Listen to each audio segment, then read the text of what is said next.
I usually steer clear of mobile games for one big reason. They are usually filled with ads and try to force microtransactions down your throat. So when I was approached to produce a sponsored video on a mobile game, I said I would try it out, but I didn't expect it to come to anything. The fact that you're listening to me now proves that not all mobile games are the same, and so with that being said, I would like to thank the sponsor of today's video, Langrisser. Langrisser is a mobile game that has actually been around since the early 90s, being released on tons of consoles, including the Mega Drive, Sega Saturn, the PS1, the PS2, and the Nintendo 3DS. The game is a tactical role-playing game where you have to command your characters in battle against a variety of different enemies. As you can see from the gameplay on screen now, the graphics are great and the animations used in the battle sequences are really cool. Now this style of game can be pretty daunting for some, so I thought that I would compile 5 must-know tips for beginners that should help you get the edge over your opponents. So before I get started, go to the top link in the description and download Langrisser so you are prepared for the knowledge bombs I'm about to drop.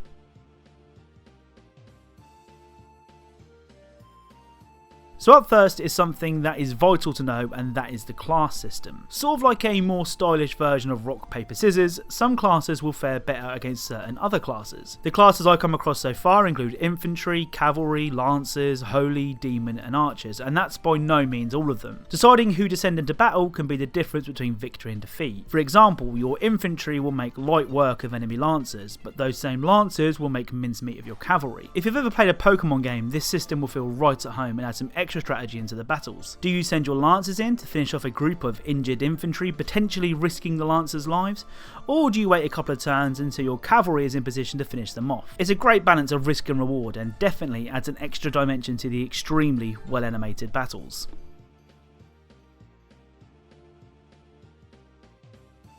Now this next tip is something that I had to get used to pretty quickly. As tempting as it may be to push through the story at breakneck speed, Langrisser is a game that is all about building up your team and heroes, and if you're just mainlining the story, your characters won't reach their potential. Instead, take your time to tackle some of the side quests on the map. These can range from defeating a group of evil demons who have taken over a village, to having to survive for a set amount of turns. Doing 1 or 2 of these between every story mission will ensure your characters are getting the required XP to level up. Not only that, you can find loot and other goodies as well along the way. Also, they're usually quite short, perfect for those times when you're in a waiting room or on a bus or have a spare couple of minutes.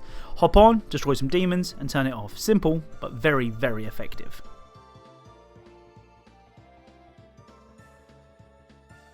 Now this is a similar point to the first one, but one that cannot be stressed enough. It is to get to know your classes. If you have a healer on your team, the last thing that you should be doing is placing them on the front line. Ideally, position them behind your team so they can do what they do best. Heal. Similarly, if you have a group of archers, place those guys at the back too. Most of these decisions will need to be made on the fly, and in some cases you'll actively have to move units away from the battle to protect them. It may seem cowardly, but a tactical retreat can be the difference between life and death. I've been browsing the Langrisser subreddit over the last couple of days. I'll leave a link to it in the description, and some of the better heroes according to that community are Lance, who is a Hawk Knight. Lance can fly using his creature, meaning he can travel further than other classes, and his skill move does huge damage and resets on kill. You can also pick Lance up pretty early on. Another character heavily recommended is Sophia. She's a healer, but one that can also buff both attack and defense, which makes her perfect for support on your team. When it comes down to it, you will need to find the heroes that suit your playstyle, and experimentation is a great way to find out your favourite, so don't be afraid to mix things up a little.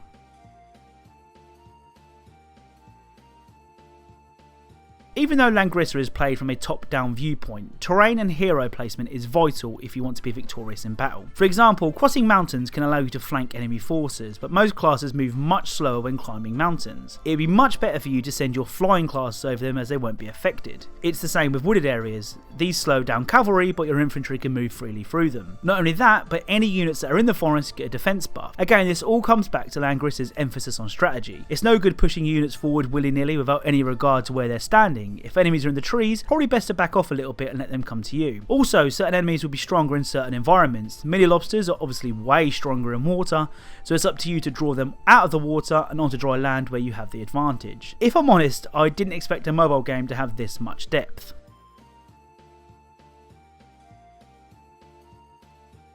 Nearly everything in Langrisser can be leveled up. It is an RPG after all. Swords, shields, helmets, armour, and even the heroes and the soldiers they command can all be upgraded to give you an edge in battle. Warning, doing this is not easy, requiring gold and other items to perform. Before you upgrade anyone or anything, really think ahead and ask yourself if you think that you'll be using that character for much longer. If the answer is no, save the gold, or use it on a hero you will. Whilst it may be frustrating to struggle for a battle knowing that you could easily upgrade a hero, spending that gold wisely on a hero that's going to last you a lot longer is definitely the smarter move. It's also worth noting that heroes can only be one level higher than your account level. That means that your main leveling goal should always be your overall level. You get XP for almost everything you do in the game, so it shouldn't be too much of a grind. The main way that I've found to level my account is completing the daily missions. Not only do you get loads of account XP, but you also get some other goodies too, and of course, going back to the point I made earlier, make sure you take advantage of the side missions that pop up on the map. Also, you may be lucky enough to have a random event pop up on your map. These refresh every hour, but in my experience they are quite rare, so if you see one, make sure you attempt it. So those are the 5 things that I think new players should know. But be warned, this is just a starter guide, and to master this game you'll need to form your own strategies and find team and hero compositions that work for you. And whilst that may see you through the game's story mode, you can then tackle the Time Rift game mode, which allows you to play all of the levels from the console version. And then if you manage to master Time Rift mode, there's still an online mode where you can duke it out with friends or challenge strangers from across the globe.